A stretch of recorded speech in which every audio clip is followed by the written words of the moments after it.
नमस्कार समस्त को बहुत बहुत स्वागत ऐश्वर्या लाइफस्टाइल चैनल को। वीडियो भल लगे लाइक शेयर सब्सक्राइब करने को जमा भी भूलतुनि। आज आसतु देखा मु कौन बनाऊँगी। आज मु छतु तरकारी बनई आउ छतु तरकारी बनवाई मु कढ़ छतु नहीं एडी काटी नहीं सब छतु को आउ पानी रे किछि हळदी गुंड पकईकी से सबु छतु को भल भाव किछि समय बतुरिबा छाड़ी नेबी। देखो हलदी पानी रे केमती छतु को सब काटिकी रखि छतु को पकई नेली। एडी गोटे आलू को काटी नेली। आलू चोपा छड़ेकी भी काटी हेबो। मु एडी चोपा सहित काटिची। से हलदी भिजा पानी रे आलू को भी पकई नेबी। आलू और छतु को भल भाव 4-5 थर धोई नेबी। सब आलू को ऐड कर देली। तापरे गैस रे तावा बसैकी तावा गरम होला परे सेथिरे तेल ऐड कर दोछि। मु एडी फ्रीडम रो रिफाइन ऑयल लेछि। तापरे छतु को ऐड कर देली। छतु बहुत सारा पानी बाहर छतु को हमको भल भाव भाजिया को पड़िबो। तापरे देखंतु अदा रसुण प्याज टमाटो को मु मिक्सिंग जार दे दोछि। टमाटो रसुण सब को दे देली। तापरे किछि जस्ट हल्का पानी टिके ऐड कर देबी। एठी देखंतु मु हल्का पानी जस्ट ऐड कर दोछि। तापरे ताको ग्राइंडिंग कर दोछि। तापरे 3टा प्याज को भल भाव चोपा छड़े परिष्कार करके धोई नेली। काटी नेली। छतुरे जेहेतु टिके प्याज भल लगे बेसी टिके प्याज पकेले भल लगे।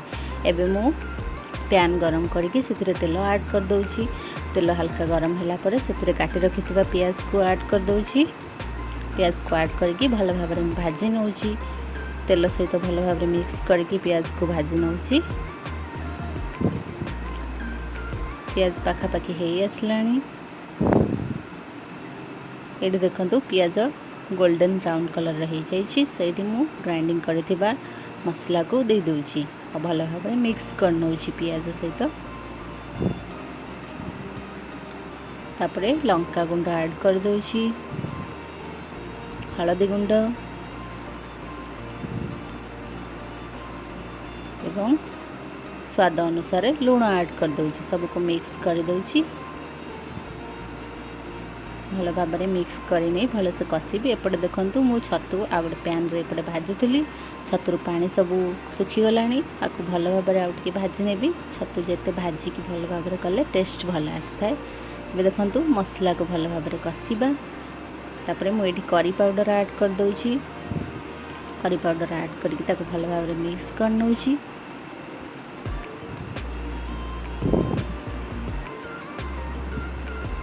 छतु को भी मझे मझे टिके घाटी नउछि। एडी करी पाउडर दबा परे मु छतु को ऐड कर दोछि।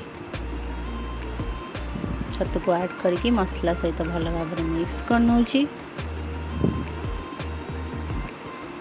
छतु भल भाव कषि हो गला परे सेथिरे मु आपन को जते भी पानी दरकार से हिसाब रे पानी ऐड कर दोछि। जते भी झोल दरकार से हिसाब रे पानी ऐड कर देली। पानी आउ छतु को भल भाव मिक्स कर नउछि।